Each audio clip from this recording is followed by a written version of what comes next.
Hello guys, welcome back to my YouTube channel Mishra ji travel blogs. तो guys, स्वागत है आप सभी का हमारे आज के एक और नए ब्लॉग में।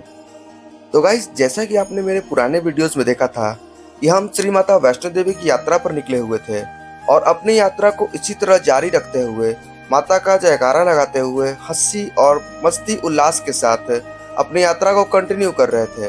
और उसी तरह से नाचते गाते हमारी रात हो गई और रात होने के बाद भी हम नहीं रुके और लगातार अपनी यात्रा को कंटिन्यू करते हुए अर्ध कुमारी मंदिर तक पहुंचे। और वहां से थोड़ी दूर आगे बढ़ने पर हम हाथी मत्था में गए और आराम किया। आज की हमारी यात्रा हाथी मत्था से शुरू होने वाली है और अपनी चढ़ाई को पूरा करते हुए हम माता रानी के दर्शन करेंगे, साथ ही साथ भैरवनाथ के दर्शन करने भी जाएंगे। पहले इस लगेज को उठा लिया जाए, देन आगे का काम हम लोग का होगा। थोड़ी दूर आगे बढ़ने के बाद हम जाकर सांझी छत पे आराम करते हैं। यहाँ का मौसम बहुत ही सुहावना है। सुहावना कहने का मतलब कड़ाके की ठंड पड़ रही है। टेम्परेचर अभी 18 डिग्री सेल्सियस तक पहुँच चुका है यहाँ का। और उसके आगे की यात्रा हम दोनों भाई कुछ इस तरह से पूरा करते हैं ताकि हमें ज़्यादा परेशानी न हो। लेकिन हम जैसे जैसे आगे बढ़ते जा रहे थे, ठंड भी बढ़ती जा रही थी। ये बादल हमारे इतने नज़दीक से जा रहा था कि हम अपनी आंखों पर विश्वास भी नहीं कर सकते थे। और आगे बढ़ने के बाद बादल हटा और माता रानी के इस भवन के हमें दिव्य दर्शन हुए। ये नज़ारा बहुत ही शानदार था। इस पल का एक्सपीरियंस सिर्फ वहाँ जाकर ही कर सकते हैं। आगे बढ़ने के बाद जब हम माता रानी के भवन पर पहुँचे तो वहाँ पर श्रद्धालुओं की काफ़ी ज़्यादा भीड़ थी। सुबह के 3-4 बज रहे थे, बट भीड़ बहुत ज़्यादा थी। और इसी भीड़ के साथ आगे बढ़कर हमने अपने सामान को जमा किया और चले गए माता रानी के दर्शन करने। सुबह होते ही हमें ये जो नज़ारा देखने को मिला बहुत ही शानदार था। मन खुश हो गया इस नज़ारे को देखकर। जय माता दी दोस्तों, फाइनली मैंने आज माता रानी के दर्शन कर लिए।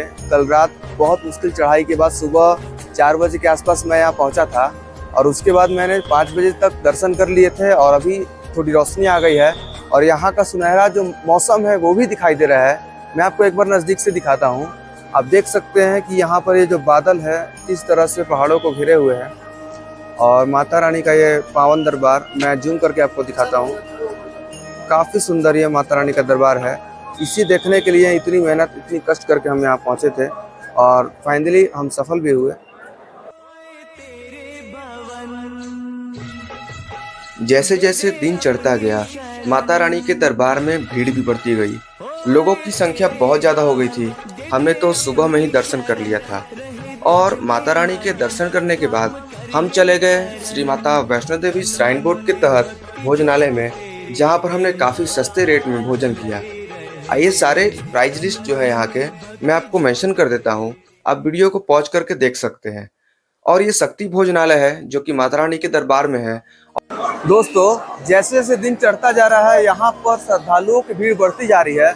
मैंने सुबह 5 बजे से पहले दर्शन इसलिए किया क्योंकि उस समय भीड़ काफ़ी कम होती है, बट अभी लगभग 1 किलोमीटर लंबा लाइन लग चुका है क्योंकि आरती का समय यहाँ पर 6 से 8 है और उस बीच दर्शन न हो पाने के कारण ये लाइन काफ़ी लंबी चली जाती है। और पीछे जहाँ से भैरव घाटी की चढ़ाई की शुरुआत होती है वहीं से ये लाइन लग चुकी है। मैं आपको आगे वीडियो से दिखाता हूँ। ये काफ़ी लंबी लाइन है, लोग बैठ के इंतजार कर रहे हैं। इसीलिए मैं आपको भी कहना चाहूँगा कि आप भी अगर यहाँ पे दर्शन करने आते हैं तो कोशिश करें कि सुबह 5 बजे तक आपके दर्शन हो जाए।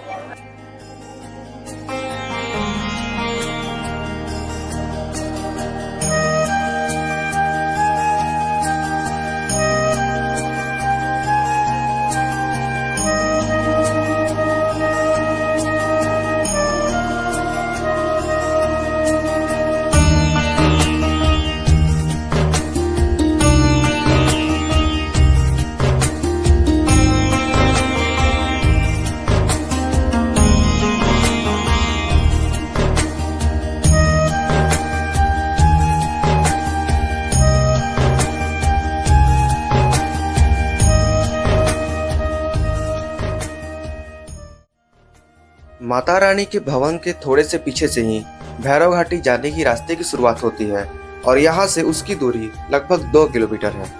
आप देख सकते हैं लाइन कहाँ तक लगी हुई है। भैरव घाटी की चढ़ाई पर भी ये लाइन लगी हुई है। इन लोगों को दर्शन करने में कम से कम 8 घंटे तो लगेंगे ही लगेंगे क्योंकि 2 से 3 किलोमीटर लंबी ये लाइन है और बाकी यही रास्ता है जो कि भैरवनाथ की तरफ जाता है। तो इसी रास्ते से हम लोग आगे बढ़ रहे हैं। मैंने फिर से बैग एक्सचेंज कर लिया है और यही भारी वाला बैग अब मेरे पास फिर से आ गया है और इसी बैग के साथ फिर चढ़ाई शुरू होती है। अभी तक तो सब कुछ ठीक चल रहा है, कदम नहीं रुके हैं, कंटिन्यू। कल रात को रात भर हम लोग चढ़े, अभी तक सोए भी नहीं है और फिर से चढ़ाई हमारी चालू है। उसके बाद सीधे उतरना भी है। अब देखते हैं कब तक ये शरीर हमारा साथ देता है, इस तरह से एनर्जी लेवल हाई रहेगा। भैरव घाटी की चढ़ाई के लिए भी यहाँ से सीढ़ियाँ बनाई गई हैं अलग से और इन सीढ़ियों की संख्या लगभग 351 है और जो भी इंस्ट्रक्शंस हैं यहाँ पे दिए गए हैं, बट मैं पर्सनली खुद इन सीढ़ियों का इस्तेमाल नहीं करने वाला हूँ क्योंकि जो लगेज मेरे साथ है इसको लेकर सीढ़ियों पर चढ़ना काफ़ी मुश्किल है। इसीलिए हम इसी रास्ते का उपयोग करते हुए आगे ऊपर की तरफ जाएंगे।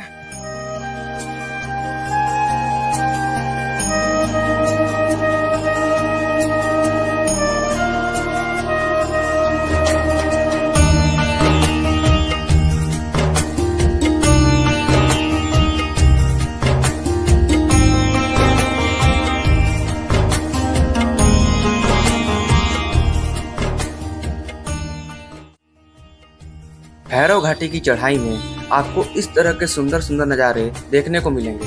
साथ ही यहाँ रास्ते से माता वैष्णो देवी भवन का नज़ारा बहुत ही खूबसूरत होता है। यहाँ पर जाने के लिए आपको ट्रॉली की सुविधा भी कराई गई है। आप ट्रॉली की मदद से 100 रुपये में अप और डाउन दोनों कर सकते हैं। बाकी इस तरह के रास्ते में आपको सीढ़ियाँ भी मिलेगी जो शॉर्टकट में आपको ऊपर की ओर ले जाएंगी, मगर इन छोटे छोटे रास्तों के सहारे किनारे से जो दृश्य देखने को मिलता है काफ़ी मनोरंजक होता है।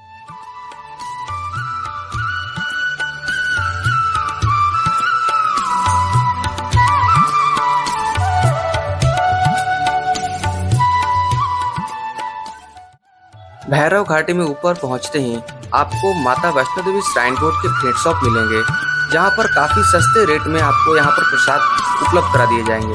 इसके अलावा ऊपर में भोजनालय की व्यवस्था भी की गई है श्राइन बोर्ड के द्वारा और यहां पर काफ़ी कम रेट में आप खाना खा सकते हैं। अभी हम लोग लाइन में लग चुके हैं बाबा भैरवनाथ के दर्शन करने के लिए और यहाँ पर कुछ इस तरह से लाइन लगकर हमें ऊपर तक जाना होता है मंदिर तक। और अभी आप देख सकते हैं यहाँ पर भीड़ काफ़ी कम है। अभी सुबह सुबह हम लोग यहाँ पहुँच गए हैं और अंदर कैमरा अलाउड नहीं है, इसीलिए मैं वीडियो को यहीं पर बंद करता हूँ। फिर आपसे मिलते हैं दर्शन करने के बाद। फाइनली दोस्तों भैरव बाबा जी के दर्शन मुझे हो चुके हैं। यहाँ पर उतनी ज़्यादा भीड़ नहीं थी, इसलिए काफ़ी जल्दी हमारा दर्शन हो गया।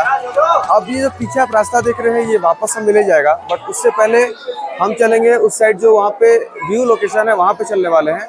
वहाँ पे कुछ फोटोग्राफी करेंगे और फोटोग्राफी करने के बाद यहाँ से हम लोग नीचे उतरेंगे और फिर आपको सारा व्यू दिखाएंगे जैसा कि मैंने बताया था।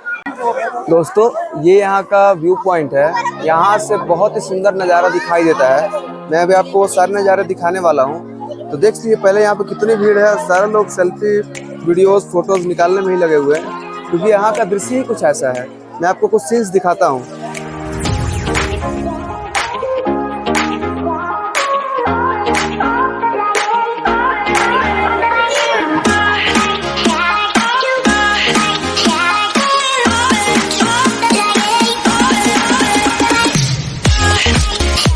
ये वही जगह है जिसके बारे में कल रात को मैंने बात की थी।